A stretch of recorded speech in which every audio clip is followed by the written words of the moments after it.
Vou ler a palavra de Deus no Evangelho de João, capítulo 15, verso 19. Se vós fosseis do mundo, o mundo amaria o que era seu. Mas porque não sois do mundo, antes eu vos escolhi do mundo. Por isso é que o mundo vos odeia. Te dou graças, eu te honro, eu glorifico a ti. És santo, és forte, és Deus de glória. Toma nossos corações, toma nossas vidas, dá-nos tua palavra, Pai, em nome de Jesus, Pai. Deus, leva-nos a ti, Deus, leva-nos à proximidade de ti, Deus, nesta noite, Pai, em nome do Senhor Jesus. Amém. João, de todos os discípulos, os apóstolos, ele era bem singular. Era mais sensível, era mais pensador, era mais companheiro. E ele acabou ficando conhecido na história como aquele que deitou no peito de Jesus na grande ceia, ou na última ceia. Mas ele era muito mais do que isso. Ele era filósofo, ele era ensinado nas doutrinas, né? É o grande homem do Logos.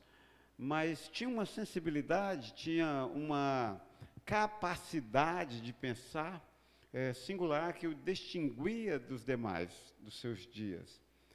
Cada um é singular e ele, na sua singularidade, ele faz um evangelho, ou ele escreve um evangelho muito interessante, doce, poderoso, profundo de pensar.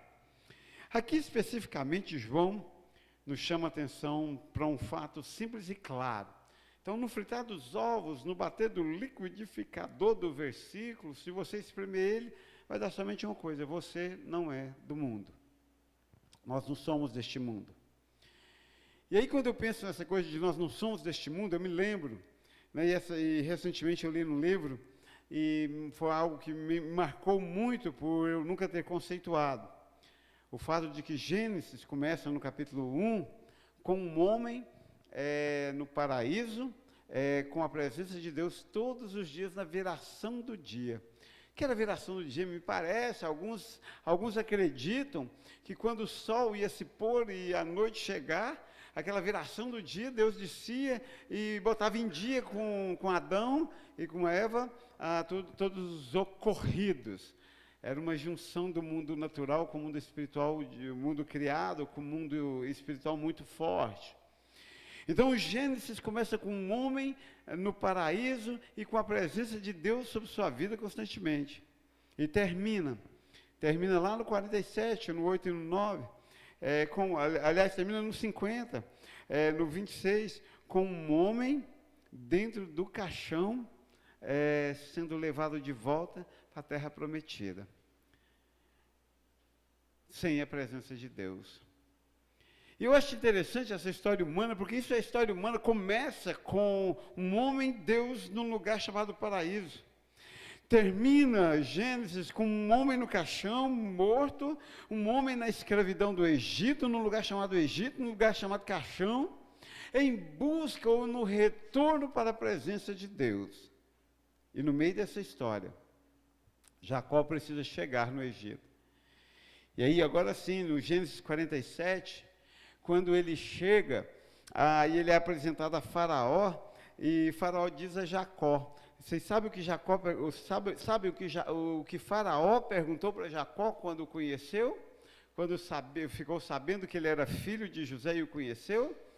Lembram da história? Ele olhou, e o Faraó olhou para Jacó e disse, e Faraó disse a Jacó, no verso 8 do capítulo 47, quantos são os dias dos anos da tua vida? E eu acho isso singular. Olha aqui, o Fábio colocou aqui, né? Deve estar aí, não sei se está aí, não está aí nada, mas está aqui, ó. E Faraó disse a Jacó, quantos são os dias dos anos da tua vida? Pergunta simples, clara, né? Seria como perguntar, quantos anos que você tem? Hoje já não é nem mais tão elegante, mas naquele tempo é bom, né? Eu tenho 900 anos, morro de inveja, diria Matusalém. Mas Faraó olha bem para a cara de Jacó e diz assim, quantos são os dias dos anos da tua vida? E você sabe o que Jacó respondeu? Poucos e maus o quê?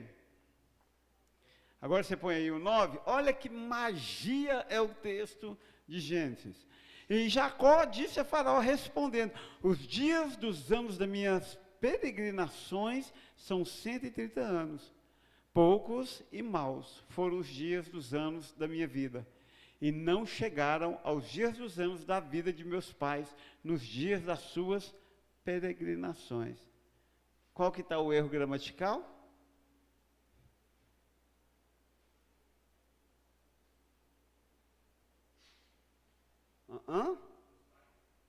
Paz? Volta no 9. No 8, desculpa. Jacó, eu decorei esse texto essa semana, vocês acreditam? Desde semana passada, eu estou meditando esses 2 versículos o dia todo. E Faraó disse a Jacó, ô seu Jacó burro, a pergunta é simples e clara. Quantos são os dias dos anos da tua?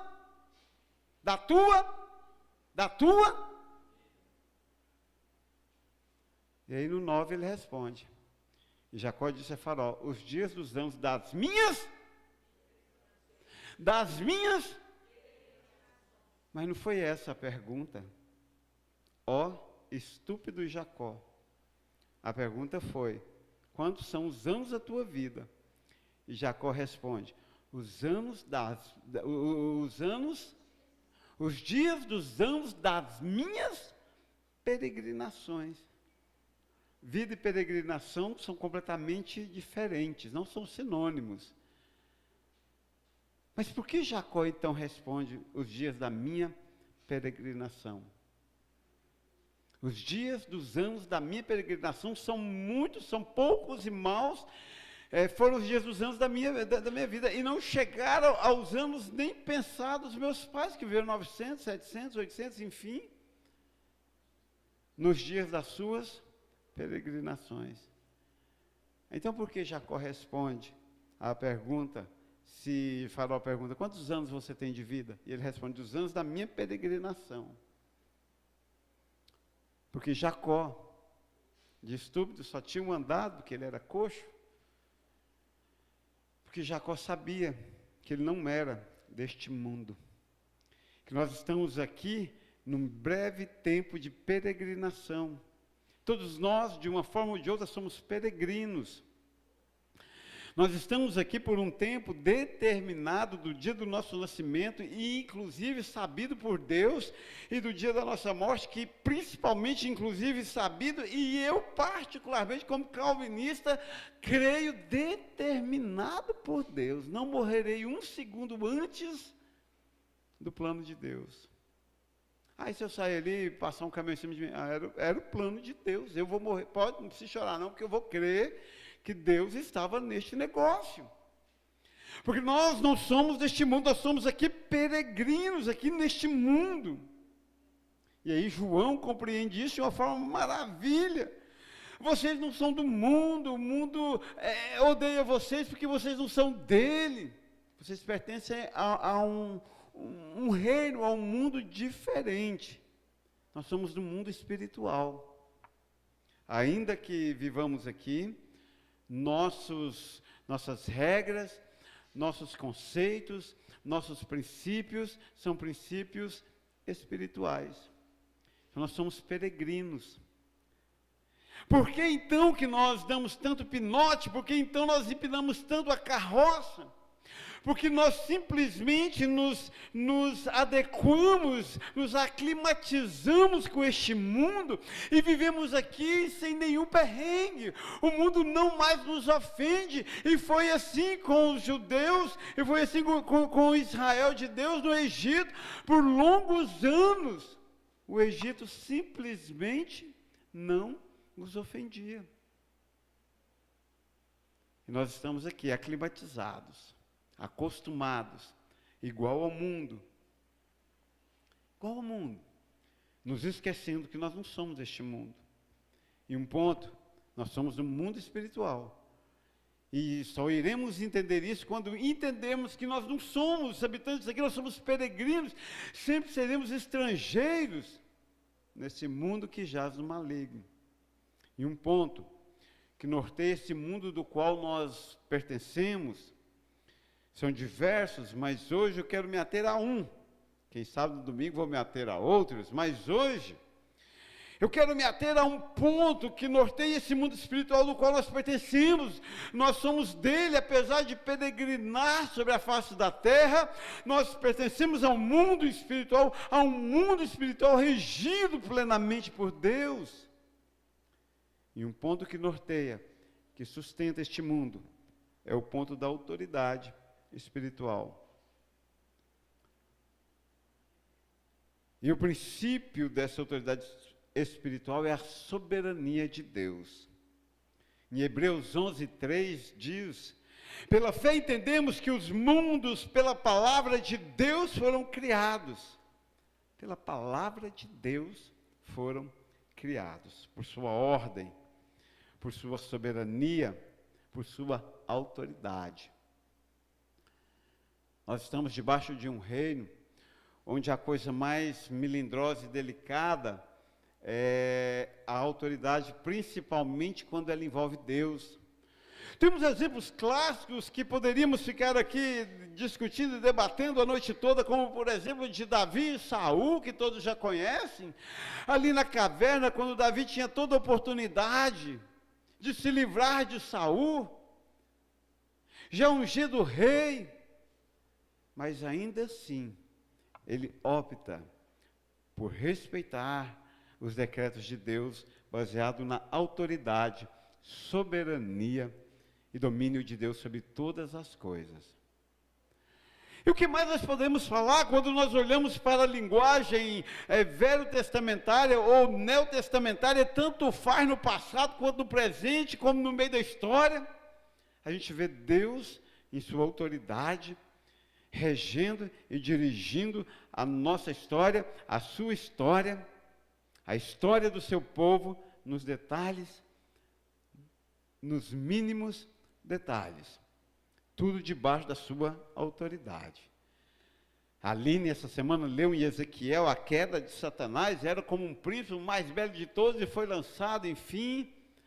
E nós vemos que esse probleminha de autoridade espiritual, ele se arrasta com a humanidade desde a primeira criação, desde os seres celestiais, desde que Lúcifer não se contentou em ministrar a Deus e achou ser Deus. Mas uma coisa é fato, a igreja do Senhor Jesus está fundamentada, firmada sobre o princípio da autoridade. Foi a ela que Jesus disse: eu vos dei autoridade. A mesma autoridade que eu tenho, eu vos dou, para expulsar, seja demônios, enfermidades. Este tempo, enfim, a igreja do Senhor Jesus, ela está envolta e ela não vive. É um dos filetes da igreja que ela não consegue sobreviver sem Ele.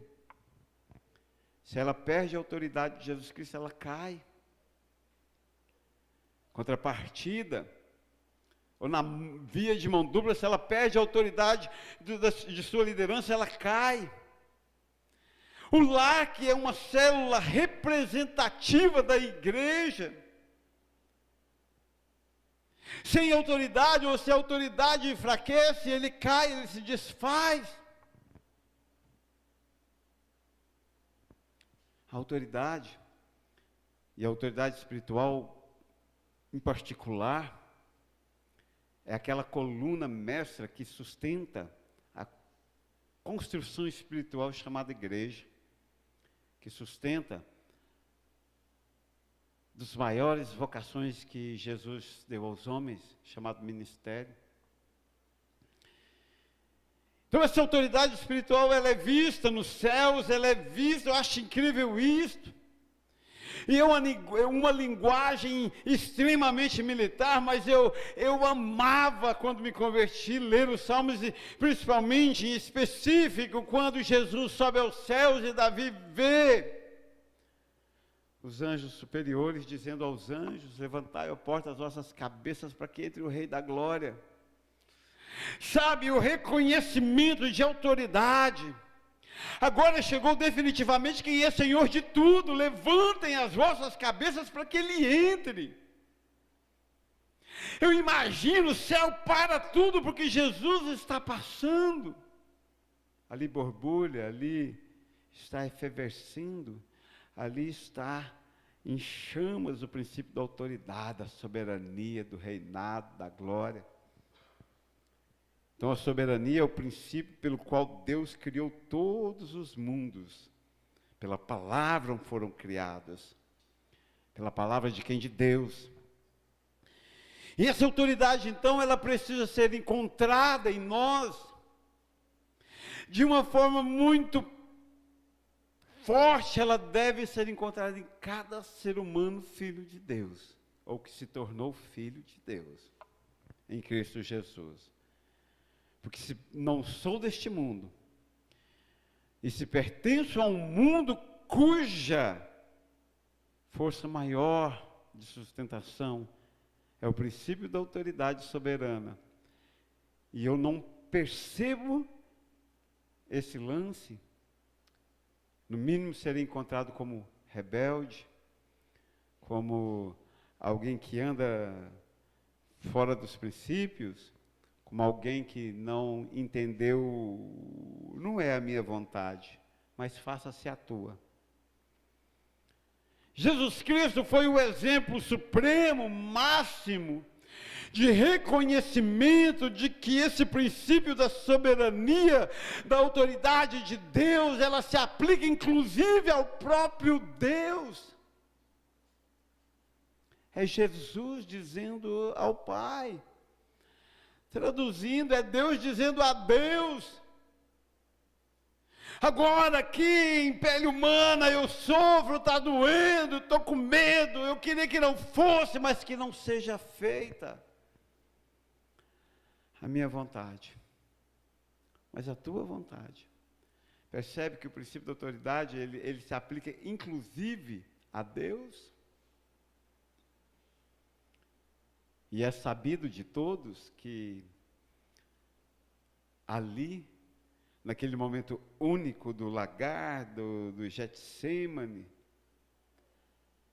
a vontade de Deus imperou. E Cristo chegou à cruz. E aí Paulo escreve aos Filipenses, a morte de cruz. A crucificação. A vontade dele não foi feita, mas é de Deus. Então a autoridade, ela precisa ser vivida. E não é um conceito lá para a Inglaterra, onde ainda tem rei, agora está no rebuliço do reinado. Mas é um princípio que eu, como filho de Deus, preciso entender, porque Jesus, de forma transcendente, entendeu. Li essa semana, estou lendo um livro muito incrível, comprei pela capa, nunca tinha visto o autor, Celebração da Disciplina. Falei, nossa, esse título é a minha cara. Ele diz, não há discipulado sem cruz. Não há vida com Jesus sem discipulado. O que é discipulado? É andar após Jesus. Não há remissão de alma sem andar após Jesus. E não existe andar após Jesus sem cruz. Em resumo, não existe discipulado sem cruz. Discipulado é, em primeira instância, tomar a cruz e seguir. Se somos discípulos de Jesus, cabe-nos compreender e vivenciar nos detalhes da nossa existência a autoridade soberana de Deus e espiritual. Nós não somos deste mundo. Nós não temos anos de vida neste mundo, nós temos anos de peregrinação. Não dá para viver ignorando a legislação do meu mundo de existência, ou do meu mundo real, do meu mundo onde mais cedo ou mais tarde eu irei me encontrar. Então, entenda de uma vez por todas que o princípio da autoridade espiritual rege o mundo espiritual, rege os céus e, em tese, rege os filhos de Deus. Mas interessantemente, como Deus veio, nos salvou na cruz e foi ascendido e derramou seu Espírito sobre todos aqueles que nele creem, Jesus, antes de ir, olhou e disse: e eu vos dou autoridade. E aí hoje, especificamente hoje, eu quero diluir, dividir, desmembrar, dissecar essa autoridade em dois aspectos. O primeiro, essa autoridade de Deus está vivencial entre nós pela igreja, a autoridade eclesial, como comunidade. O que é autoridade eclesial? Nós nos reunimos aqui, eclesia, no grego é igreja, que é reunidos fora da cidade, é na tradução básica, porque eles não podiam cultuar dentro da cidade. Eram perseguidos por Roma e pelo judaísmo ortodoxo. Eles saíram fora da cidade, ali eles faziam uma assembleia, uma eclesia, e eles se reuniam e cultuavam. Então, eclesia, que foi chegado à igreja, é uma reunião do povo de Deus. E a autoridade eclesial, ela se manifesta via essa comunidade. Funciona assim. Há muitos anos atrás, alguém que eu não conheço veio aqui, começou um trabalho com 1 ou 2 pessoas, isso foi juntando pessoas, virou uma igreja, depois teve problemas, depois recomeçou, enfim, veio ao longo da história até chegar nos nossos dias. E deu uma identidade para este lugar, Igreja Batista Ebenezer. Com o passar dos anos, ela amadureceu e até mudou de nome. Passou a se chamar Igreja Batista Nacional Ebenezer. Tem um registro na Receita Federal como uma ONG, como uma organização. Ela é rastreável pelo governo federal. CNPJ, que vocês conhecem, fazem suas ofertas via Pix, que é ele. Isto é uma igreja. E como igreja, ela possui autoridade. Mas ela possui autoridade sobre quem? Sobre todos aqueles que nela congregam ou que estão debaixo de sua sombra. Uma coisa interessante que às vezes passa batido, vamos começar com a sombra, como é assim a sombra? Às vezes a gente não para estudar, para pensar nisso, mas vou dar aqui exemplos por exemplos. Isso é uma cacofonia e uma redundância. Exemplos por exemplos. Cuidado com isso no concurso. Agora nós temos, talvez, que o povo é assim, o povo é malandrinho, né? Eles entram, falam graça e paz, e saem e nunca mais volta, né? Pessoas que viajam e fingem que vê o culto. Mas, agora temos aqui, Luzia, por exemplo. Está aí, Luzia? Está, né? A Luzia é minha irmã. Talvez eu não tenha contado isso para ela, e talvez ela não tenha calculado isso. Mas já tem uns 3 anos, 2 anos e meio, que a Luzia congrega conosco. Ela assiste os cultos, ela pede oração. Pasmem vocês, tesoureiros sabem, vocês não sabem. Já tem uns 2 anos que ela é dizimista aqui na igreja. Não teve uma oferta do aparelho do Sidney, da porta, do que mais, da cirurgia da Sandra. A cesta básica, tudo ela está lá ofertando. Ela está na sombra da Igreja Batista.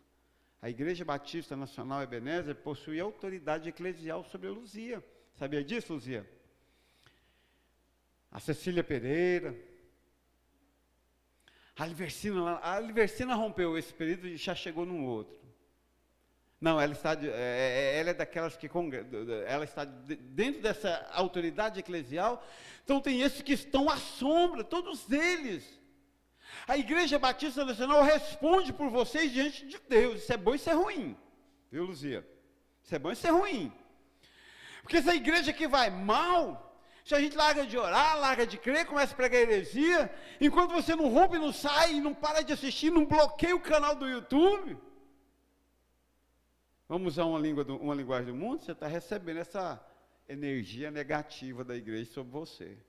Mas se a igreja está na bênção de Deus, e isto, o Oséias, no capítulo 14, diz que está recaindo bênçãos e prosperidade espiritual e material sobre você.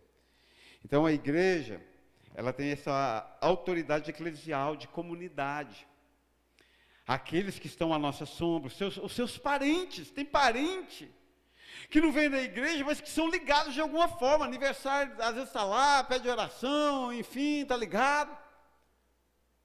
E aí a igreja tem autoridade eclesial sobre você que frequenta aqui, aí mesmo que não seja membro.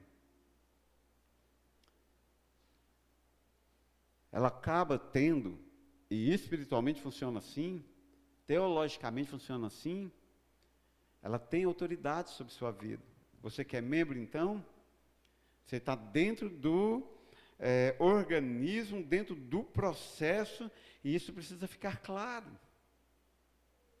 Se discute muito a necessidade do ser humano de pertencer. Tem um aluno, e a nível de QI, quase o melhor da sala. Comportamento, quase o melhor da sala. O pai já não convivia, mas não morava com ele, já tinham separado. O pai tinha envolvido com drogas e levou um tiro de um outro traficante, foi para a cadeira de roda, ficou uns 2 anos e agora, no final de junho, o pai dele faleceu. Chegou na escola, alterado. Ah, tio, meu pai morreu. Matou nem não. Pelo menos deu tempo dele ir numa igreja aí. Como a gente tem 52 anos, a gente sabe, não é bem assim, não é só assim. Assim é hoje. Isso é a negação. Festival no dia inteirinha, jogou bala, brincou, brigou, no outro dia já estava chorando, já foi embora no meio do expediente. Aí desde que o pai dele morreu, eu me tornei o arqui-inimigo dele. Eu acho que quando eu falo bom dia, ele já arrepia. Às vezes eu penso que na alma dele ele pensa assim, por que não foi o tio que morreu em vez do meu pai? Às vezes eu penso que na alma dele ele pensa, por que o tio não é meu pai? Senão, se fosse, ele não teria morrido. Enfim, eu estou desde junho. Já estressei com ele, já desestressei, já fui, já voltei, e agora estou no respira.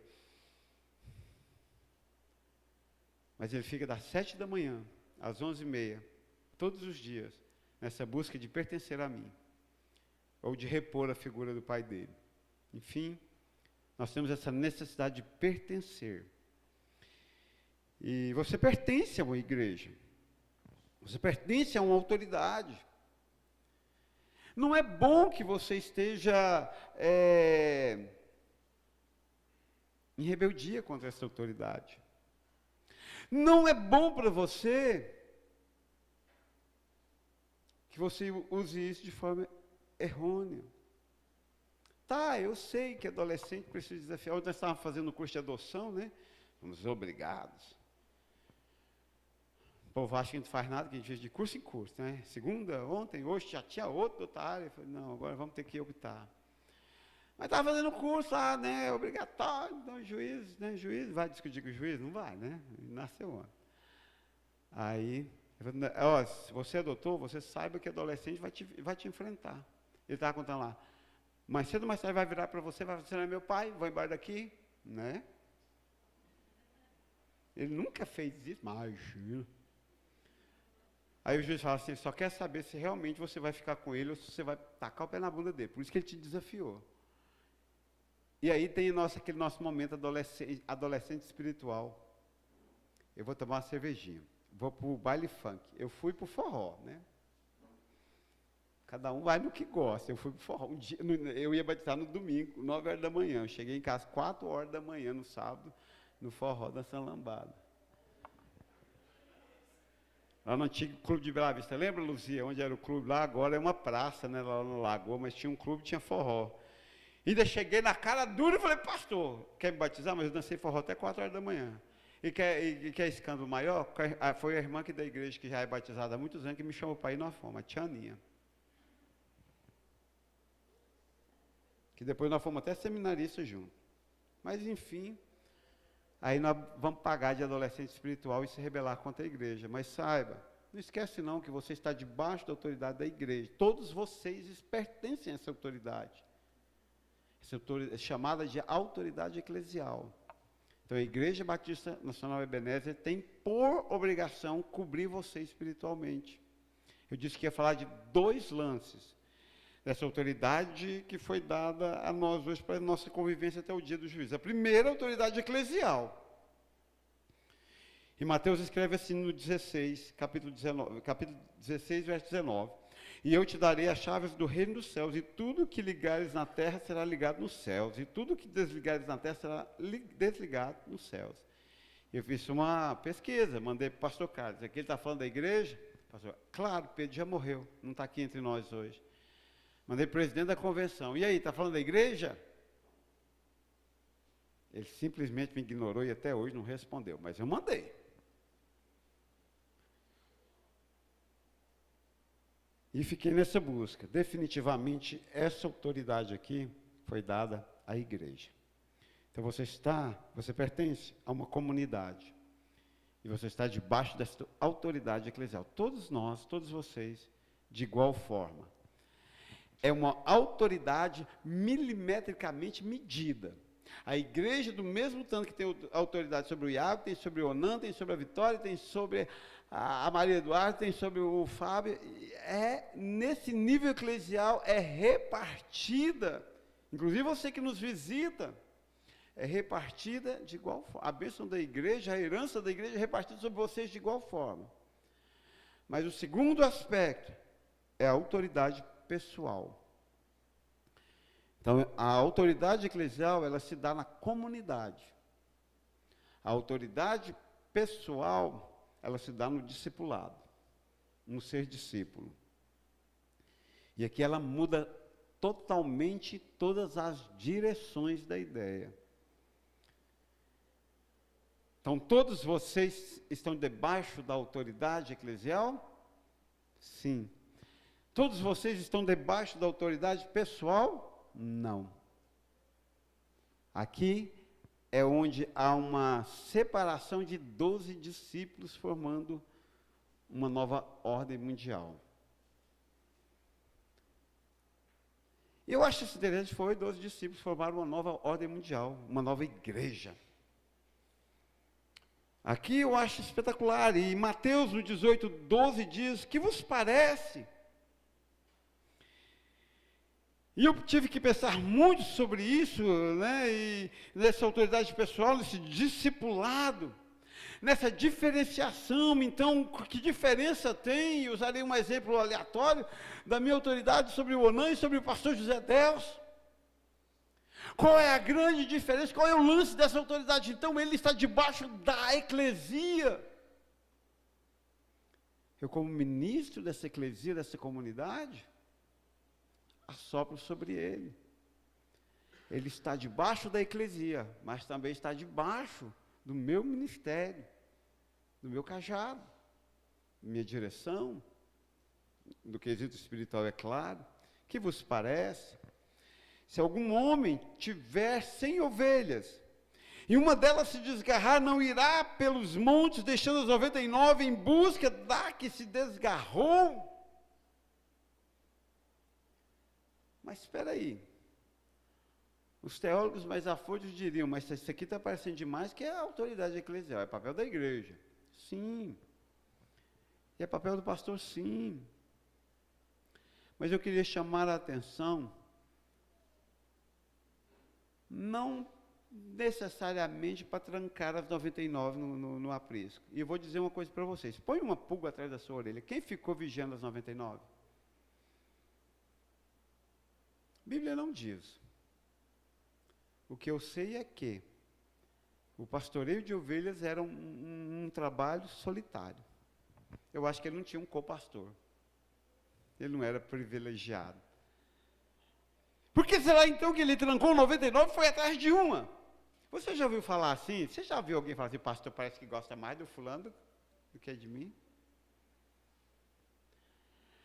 Não tem um gasofilácio, um púlpito, um banco, um ventilador, não tem mais, um ar-condicionado que ficou na igreja mais de 2 semanas que nunca ouviu isso.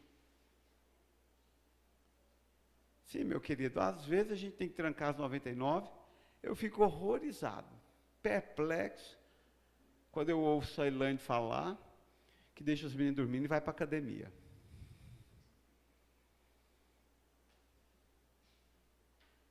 Quem mais estava contando isso aqui esses dias, que deixa os filhos... Ah, quem que foi? Eu falei, não, mas está grande, eu deixo. Alguém estava contando aqui na porta. O tamanho desses meninos. Como assim? Ela deixa eles trancados em casa e vai para a academia?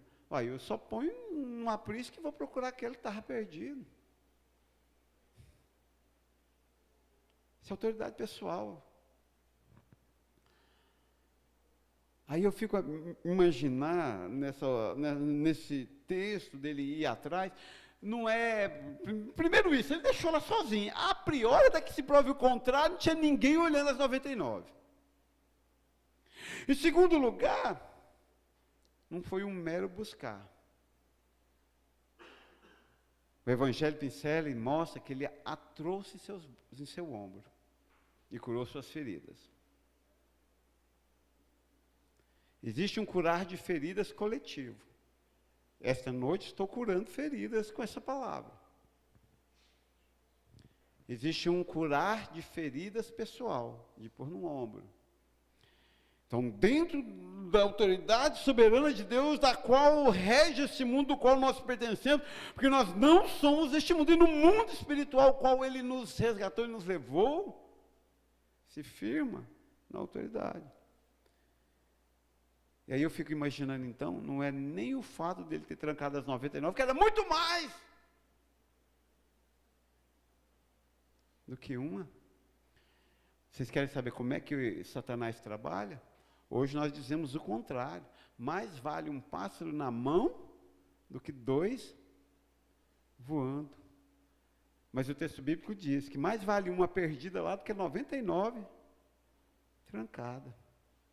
É o contrário. No reino espiritual é meio divergente. Fico imaginando essa busca, essa ida lá, esse tratar. E aí, meus queridos, automaticamente você chegou, congregou, acessou o YouTube, pertenceu de alguma forma a isso daqui, você está debaixo, automaticamente debaixo da autoridade eclesial. Mas a autoridade pessoal não. Ela exige esforço. Ela exige um caminhão de humildade. Ela exige dinheiro. Ela exige condição de se abrir e compartilhar. É engraçado. Escola é uma extensão de igreja, só que diferente. É igual, só que diferente, se é que vocês me entendem. Eu olho para aqueles alunos aí, tem dia que à tarde tem uma professora de apoio, muita gente boa, eu creio que foi resposta de Deus, e a gente anda muito junto, caminha junto, a gente pensa junto sobre educação, então a gente está certo ali, a gente tem que conviver todos os dias à tarde toda, né? E hoje eu pagando sapo para os meninos, ela encolheu, eu disse, não, a tia vai chorar, ela ficou com medo, ela terminou, hoje até eu fiquei com medo, percebi. Eu falei, mas relaxa que eu não vou chamar seu marido não, vou chamar só os pais dos meninos que estavam bagunçando. Aí, enfim, e a gente conversava sobre isso, sobre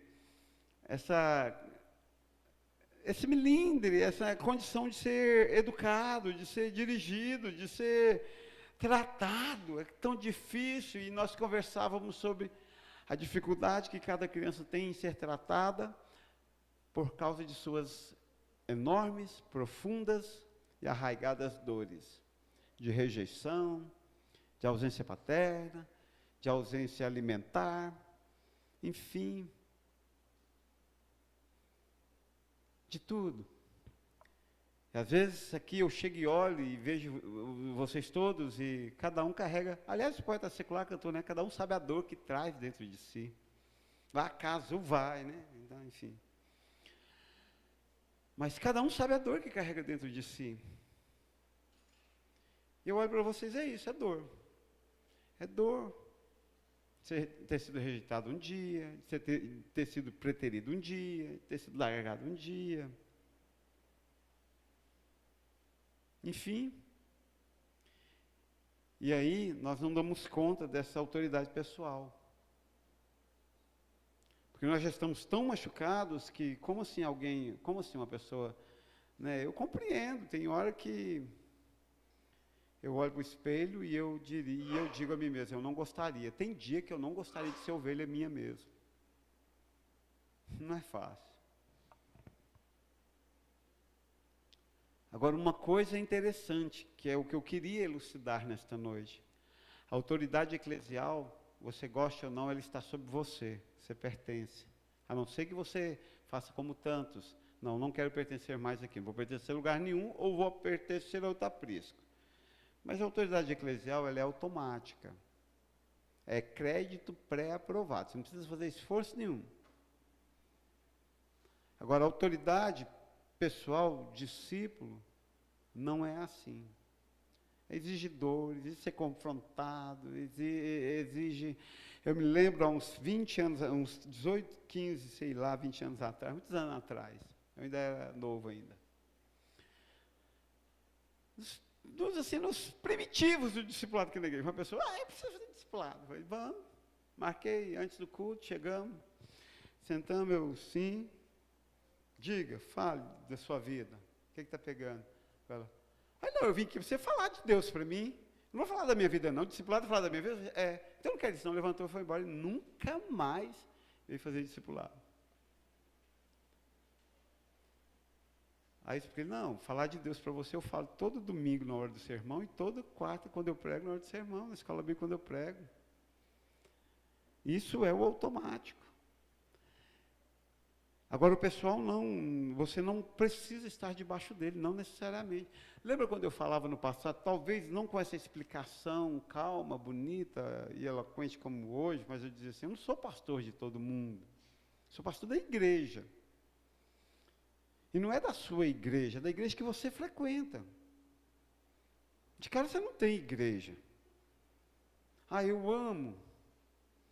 Um dia um retardado, que já foi membro aqui, hoje ele é membro dos Quintos dos Infernos, mas estava lá no centro da cidade com ele, aí passou um amigo dele rico, esse aqui é o pastor da minha igreja. Eu falei assim, mentira dele. Eu sou o pastor da igreja que ele frequenta, ele não tem igreja não.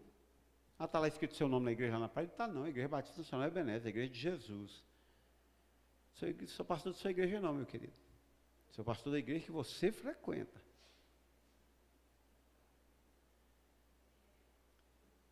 Simples assim. Erro semântico ao longo da história da fala. Mas aí vai, enfim. E aí essa autoridade pessoal, ela é conquistada por esforço, como o reino de Deus, não é? Pelo fruto do entendimento de que eu preciso estar debaixo de autoridade pastoral, para que minha vida vá mais tranquila, com o resguardo de Deus, independentemente se ele é meio doido, louco ou não, é Deus que cuida disso. E eu gosto, para mim, é de uma clareza sobre-humana. Vi uma falecida irmã lá de São Miguel do Araguaia, faleceu mesmo, não é só a figura de linguagem, morreu. Morreu! Aí quando eu mudei para lá, tem dois momentos inesquecíveis. Um dia ela chegou depois da escola bíblica, e falou assim, olha pastor, ela orava muito, era uma mulher de oração. Pastor, eu tenho 3 meses que eu estou orando, perguntando a Deus, por que o senhor tem medo de mim? E Deus me revelou essa noite. Eu, glória a Jesus! Ela, por quê? Porque eu sei mais versículos de cor do que o senhor. Eu, como faz meus alunos, né? Fiz o nome do Pai e das para sair.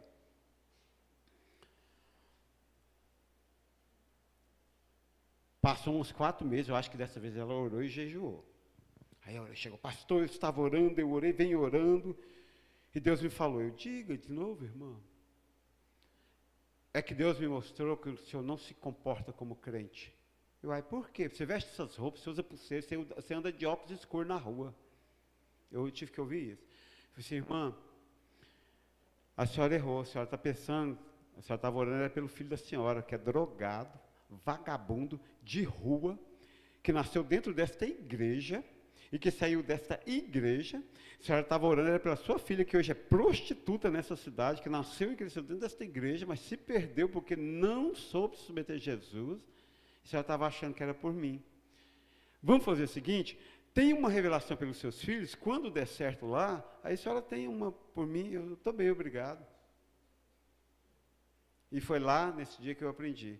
A maioria expressiva dos crentes sabe como um pastor deve se comportar, mas eles não sabem como um crente deve se comportar. Mas Deus elucidou isso para mim. Deus trata o pastor. Não precisa. Gente, a África indo para o inferno, a mulher 4 meses orando, para saber que eu não vesti igual um pastor.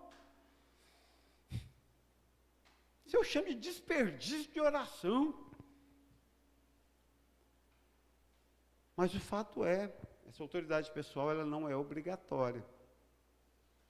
Por isso, a maioria expressiva de nós estamos fora dela.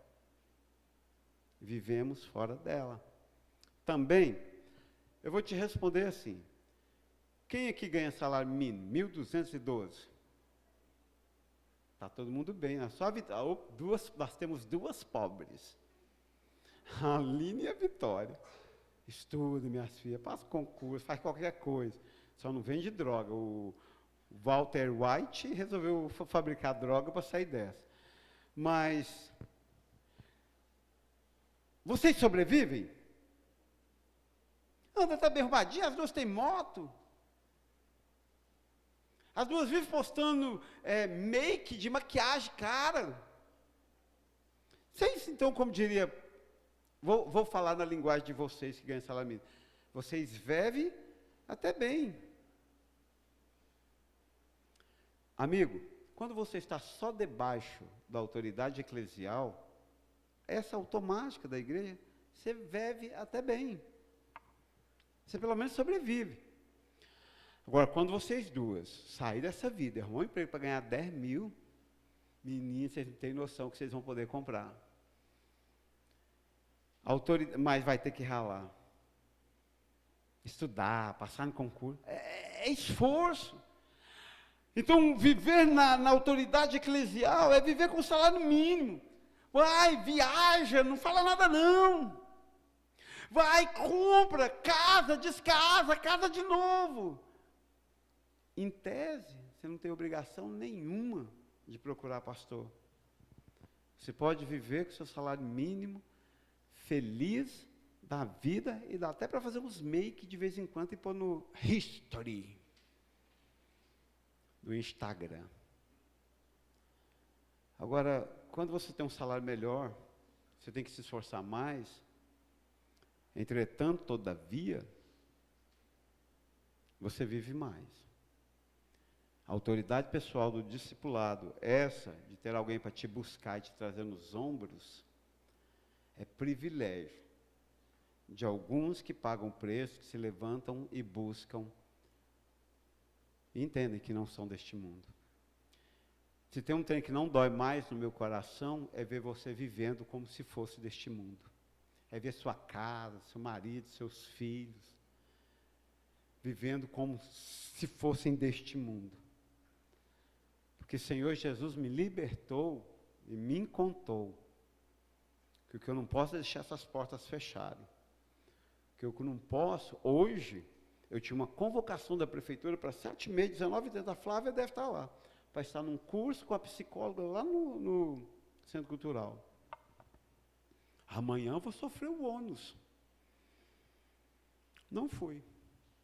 Eu escolhi vir para a igreja. Porque eu sei em quem tenho crido. Sei que Ele é poderoso. Sei a vida que Ele planejou para mim. Entendo que muitos de nós não sabemos a vida que Deus planejou para nós. Então, meus queridos, nós não somos deste mundo, nós somos peregrinos. Mas cedo ou mais tarde, nós vamos ter que sair dele. Tudo é fundamentado sobre o princípio da soberania. Soberania de Deus que foi dada. A igreja como eclesial, na comunidade, é automática sobre você. Leve e automática. Salário mínimo. De sobrevivência. E a autoridade pessoal do discipulado, de alguém que te busca e te traz nos ombros. Essa é conquistada por esforço. Isso é ter pastor, de fato e de verdade. Te dou graças, eu te honro. E eu amo a tua palavra. Eu amo o teu conceito. Eu amo Deus de Gênesis e Apocalipse, Pai, porque sei que aqui encontro o Senhor, os teus princípios, Pai. E todos aqueles ensinamentos, ó Deus, que transcendem, mas que o Senhor tem dado à tua igreja, Pai. Guarda o teu povo, enche o teu povo, no nome do Senhor Jesus. Amém. Vamos louvar o Senhor?